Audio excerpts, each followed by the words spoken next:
안녕하세요. 보는 사람만 보는 채널 졸려있고입니다. 지난 영상에서도 말씀드렸듯이 저는 금리나 거시경제 등을 싸그리 무시하고 아파트 가격이 무조건 오르는 것만 보고 부동산 투자를 했다가 현재는 역전세가 발생을 했다고 말씀드렸죠. 얼마 안됩니다. 한 1억 5천. 돌이켜보면 모든 자산 시장은 이 거시경제 안에 있다는 것을 간과한 결과라고 생각합니다. 그래서 오늘부터는 경제 공부에 대한 컨텐츠를 한번 진행해볼까 하는데요. 첫 시간으로는 이 금리에 대해서 이야기를 해볼까 합니다. 기본적인 금리 내용과 함께 이에 따른 부동산 시장에 대한 제 얘기를 한번 해보려고 하는데요. 마지막까지 잘 시청해주세요.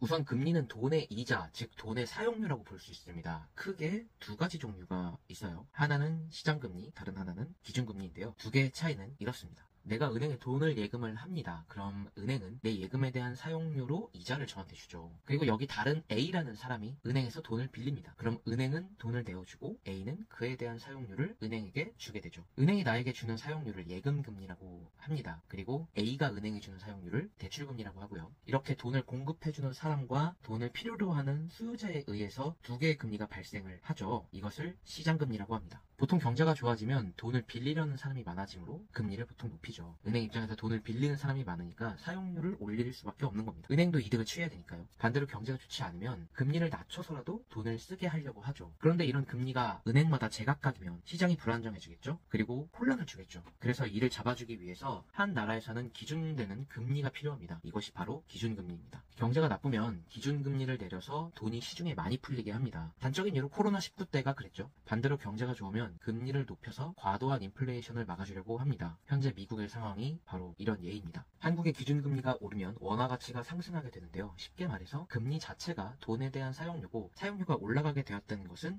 원화가 귀해졌다는 거죠. 그렇게 되면 상대적으로 달러가 약세이다 보니까 환율이 낮아지고 이에 따라서 외국 자본이 우리나라로 유입이 됩니다. 우리나라가 좀 더 높은 금리를 주기 때문에 외국 자본은 우리나라로 돈을 낼 수밖에 없는 상황이 되는 거죠. 또한 원화 가치가 상승을 하니까 수출에는 조금 불리합니다. 예를 들어서 설명해보면은 미국 입장에서는 1달러에 1,000원 정도 하는 물건을 수입을 했는데 원화 가치가 상승함에 따라서 이 1,000원짜리 물건을 2달러에 가져와야 되는 상황인 거죠. 미국 입장에서 같은 재화가 있으면 저희 거를 사용을 할까요? 다른 나라의 물건을 사용하게 되겠죠. 이렇게 수출 입장에서 불리한 위치에 놓이게 되는 겁니다. 반대로 원화 가치가 하락하게 되면은 수출 입장에서 유리한 면을 가지고 있죠. 반대로 생각하시면 됩니다. 자, 이렇게 금리에 대한 얘기를 해봤습니다. 잘 이해가 가셨을까요? 제가 이걸 이번에 해보니까 경제 공부를 통해서 나중에 신문을 보거나 경제 기사를 볼 때 그런 내용이구나, 이 정도로만 이해를 해도 충분하지 않을까 싶습니다. 너무 외우려고 하지 마시고 반복해서 보고 아니면 다른 유튜브 채널이나 다른 블로그를 보면서 글로도 써보고 그리고 이해관계를 잠시 고민도 해보면 어렵지 않게 습득하실 수 있을 것 같아요. 네, 이제 그럼 중요한 금리와 부동산 시장의 상관관계를 한번 보겠습니다.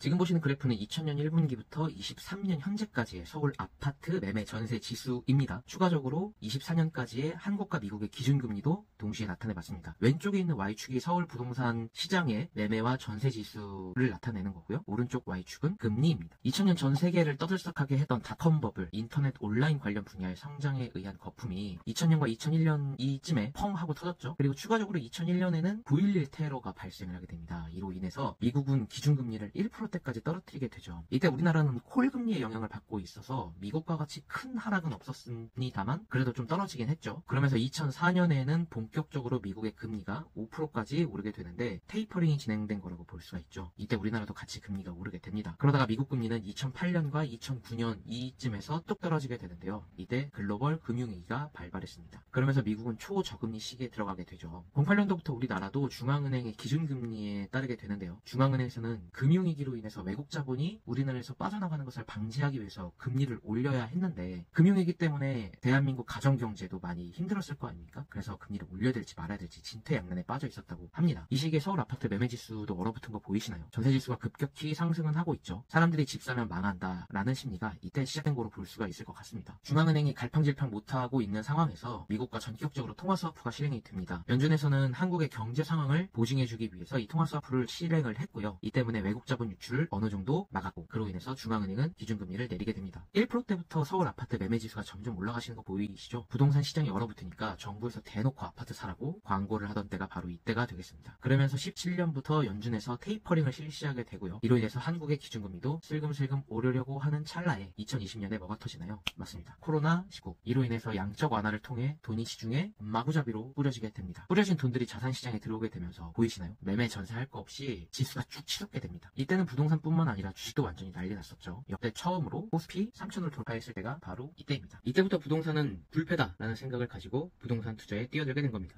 그러다가 21년 하반기부터 연준 금리 인상으로 인해서 우리나라도 단숨에 3.5%까지 기준금리가 올라가게 됩니다. 그러더니 시장이 한풀 꺾였죠. 역전세 위기가 찾아오게 되는 것. 금리 인상으로 인해서 주식시장 역시 매우 상황이 안 좋습니다. 제 주변에도 많이 힘들어하시는 분들이 종종 보이긴 하는데요. 언제까지 금리가 이 상태가 유지가 될지는 한번 지켜봐야 될 것 같습니다. 언제까지 또 역전세가 장기화될 건지도 지켜봐야 할 것 같고요. 이렇게 간단하게 금리와 부동산 시장의 20년의 역사를 살펴봤습니다.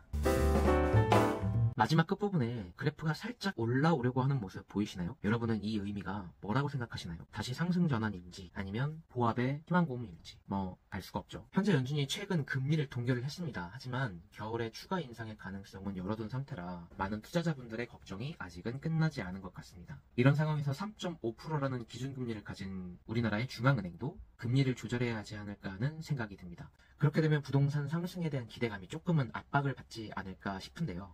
또 반대로 생각을 해보면 이제는 3%대의 금리에 내성이 생겨버린 우리나라 사람들에게 지금부터 베이비 스텝을 한들 큰 타격은 없을 것 같다는 생각도 들긴 합니다. 정답은 알 수 없습니다. 하지만 여러 가지 지표가 부동산 상승을 가리키고 있지는 않다고 생각해요. 그래서 당분간 차가워진 부동산 시장이 좀 더 길어지지 않을까라는 생각을 개인적으로 하게 됩니다. 하지만 언젠가 다시 부동산이나 주식 등을 사들여야 하는 시기가 오기는 할 겁니다. 그때를 대비해서 잘 공부하고 잘 준비를 해야 한다고 생각합니다. 지금이 바로 그 시기이고요. 코로나 이후에 많은 재테크나 경제 유튜브 채널들이 생겨났고요. 저뿐만 아니라 많은 분들께서 유튜브를 통해 주식이나 부동산이나 코인 등등의 위험 자산 투자에 대한 공부를 많이 하고 계셨을 겁니다. 지금도 하고 계시죠? 근데 아직도 가격이 싸졌다는 이유만으로 위험을 감수하고 투자를 해야 한다라는 그런 일부 컨텐츠들이 많이 있는 것 같습니다. 어떻게 대처를 해야 할지 우리 스스로 판단하고 결정해야 한다고 생각합니다. 모든 투자의 책임은 우리에게 있는 거니까요. 다음 콘텐츠는 금리 외에 다른 경제지표, 통화량이나 채권 이런 것들을 통해서 부동산 상승이 왜 쉽게 이루어지지 않을지 의견을 한번 나눠보는 시간을 가져보겠습니다. 공부 빡세게 좀 해야겠네요. 다시. 영상이 도움이 되고 좋으셨다면 구독과 좋아요 부탁드리겠습니다. 영상 제작에 아주 큰 힘이 됩니다. 그럼 남은 한 주 마무리 잘 하시고요. 실천하는 하루, 행동하는 하루 보내시길 바라겠습니다. 감사합니다.